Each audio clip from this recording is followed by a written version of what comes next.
Ever wondered how money makes the world go round? Well, let's dive into the world of financial markets to unravel this mystery. At its core, a financial market is like a grand bazaar, a bustling platform where buyers and sellers come together not to trade spices or silks, but assets. These assets come in many shapes and sizes. They are the bonds that governments and corporations issue when they want to borrow money. They are the commodities like gold and oil, the lifeblood of global industries. They are the currencies that allow us to compare the value of a dollar to a euro or a yen. They are the derivatives that derive their value from other assets. And they're the equities or stocks that represent a slice of ownership in a company. So in essence, a financial market is a broad term that describes any marketplace where trading of securities occurs. Now that we know what a financial market is, do you know there are different types of financial markets? Let's dive right into them. First up, we have the stock market. This is where shares of publicly traded companies are bought and sold. Think of it like a marketplace where ownership in businesses changes hands. Next, we have the foreign exchange market, or Forex for short. This is where currencies are traded. If you've ever exchanged your money for another country's currency, you've participated in the Forex market. Then there's the commodities market. Here, goods like oil, gold, and agricultural products are traded. It's all about raw materials in this market. Finally, we have the bond market. This is where debt securities are traded.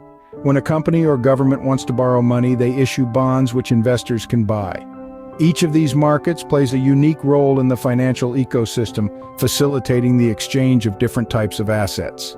So, whether it's owning a piece of a company, exchanging currencies, trading in commodities, or buying debt, there's a financial market for it. So, why do these markets matter to you, me, and the economy? Well, financial markets play a pivotal role in shaping the economic landscape. They're the bustling hubs where buyers and sellers meet to exchange assets such as stocks and bonds. But their influence extends far beyond these transactions. For starters, financial markets provide liquidity.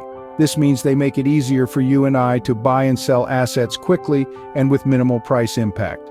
They're like the oil that keeps the engine of the economy running smoothly. Secondly, they help determine the prices of assets. Through the dynamics of supply and demand, financial markets provide a mechanism for price discovery. This aids in reflecting the true value of assets in the economy. Lastly, financial markets allow for diversification of risk. They offer a variety of investment options, enabling individuals and businesses to spread their risk and avoid putting all their eggs in one basket. So, financial markets in essence enable economies to grow by efficiently allocating resources. So, we've covered a lot today, haven't we? Let's take a moment to recap.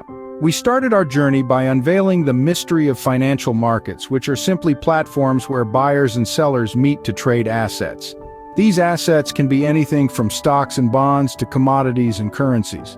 We then dived into the different types of financial markets. Remember the stock market, where shares of companies are bought and sold, and the bond market, where debt securities trade. We also discussed commodity markets and foreign exchange markets, each with their unique characteristics and roles. Speaking of roles, we underscored the vital part financial markets play in our economy. They're not just about trading assets, they're about efficiently allocating resources, setting prices for securities, and managing risks. Remember, understanding financial markets is the first step to making informed financial decisions. So keep learning, keep growing.